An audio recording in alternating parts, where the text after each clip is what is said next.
Welcome back to the Kickoff Sports Breakfast Show on Beach FM 106.3, and let's welcome into the show the head coach of our Heartland Horowhenua Kapiti rugby team.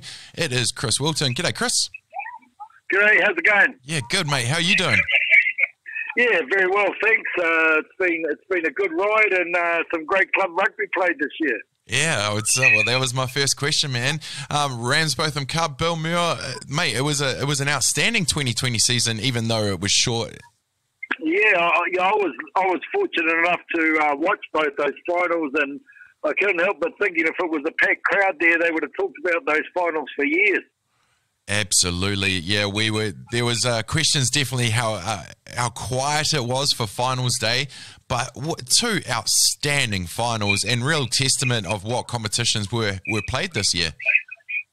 Yeah, it was, like Foxton hitting the crossbar, and that would have been the game for them, and bounced in the field of play and 1 point in the final. So, yeah, they were really cracking, entertaining finals for sure. Oh, even we look back at the final afterwards, and if you see in the last minute of the Ramsbotham that Logan Broughton he calls over his first five Murphy to see if he can have a crack at the 45-metre win it all penalty, and he says nah, outside the distance. So they went for the tap. But imagine all those little things that could have changed everything. Yeah, well, I've seen, it's funny, I've seen Auden kick from that distance in Shannon against Horowhenua. I thought he was definitely going to have a crack. Yeah, no, I've seen a couple as well this season, but just when it mattered, it is what it is. Hey, mate. It is what it is, yeah. Well, it was a cracking season nevertheless, and I'm sure you got to watch a lot of footy this year. What were you impressed about seeing the boys around the traps this season? First of all, we went to all the clubs and were resource coaches for whatever the coaches wanted. I was impressed by the commitment of the players, firstly, to turn up to training, and there were some big numbers. I've seen in the past, and I've done a bit of club coaching myself, how, with things like that, sometimes players don't commit to all the trainings, but whenever we attended, they did, and so that was really pleasing to see. A lot of club passion out there, and a lot of close games. So yeah, really good. Yeah, awesome. No, really, really good. One thing that we notice, especially with someone like myself that's getting to know the union a bit more every week, how much young talent is out there. I know a lot of people didn't go abroad for their studies because of COVID, but hopefully we can keep that young core because there's a lot of it around. Yeah, it's funny. I could have named, when we named our squad of 32 on Tuesday, there was a lot of young guys in that squad, and we left some young guys out because, playing first-class rugby, you always have to have that mix. But, yeah, there was a lot of young players included in that extended squad, all right, probably more than normal. Yeah. I see a familiar name to a lot of Wellington rugby players. Leon Ellison was named not only player of the final, but named in your side. He's got a great pedigree and comes with a lot of experience that could be quite good in the Heartland setup this season. Yeah, well, he was one of the squad members when we won the Lahore Cup a couple of years back, and he's a fantastic player. Probably the thing about Leon is that when the whistle goes, he just never gives up. He doesn't worry about the score. He's just very, very competitive and has great vision and all those things you talk about with his pedigree. He's a special player.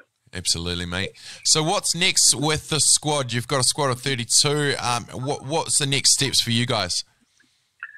At the moment, and this could change, there's 4 games where hopefully the first one's going to be on the 19th of September against Wairarapa Bush.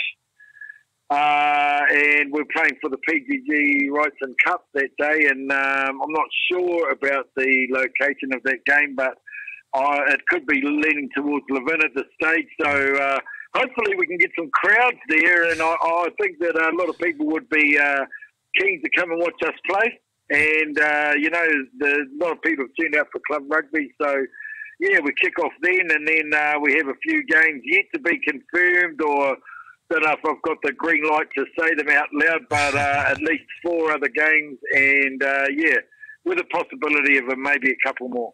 Well, that's good to hear, mate, because, like, let's be honest, if there was no Heartland, that's the grassroots of our first-class scene, and where a lot of boys, start their rugby and cut their teeth. So, hopefully we can get some games with the neighbours, and, mate, if there's no Sky Sports, you know who to call. Yeah, exactly. You'll be the first person on the list for some excellent sporting coverage. So, I just think, it was a lot of challenges for me. Of course, cancelling the Heartland campaign was a devastating blow in COVID, probably my biggest one. Yep. Yeah, it's just a competition that, me personally, I think it has to be around. You can't just have the sport in the major cities because it's played everywhere, regardless of the code and regardless of the age or gender. Yeah, well, a lot of our supporters, they come and watch Heartland Rugby, and it's quite real, and it's got big hits, and it's got a lot of passion behind it and things like that. And many of our supporters, it's their favourite form of the game to watch. Absolutely, mate. Well, I say go well for now, but I look forward to catching up and talking all the progress. And yeah, man, if we can make something work, would love to bring the people the Heartland Rugby if none of the big boys are doing it. Yeah, no, fantastic. Kagi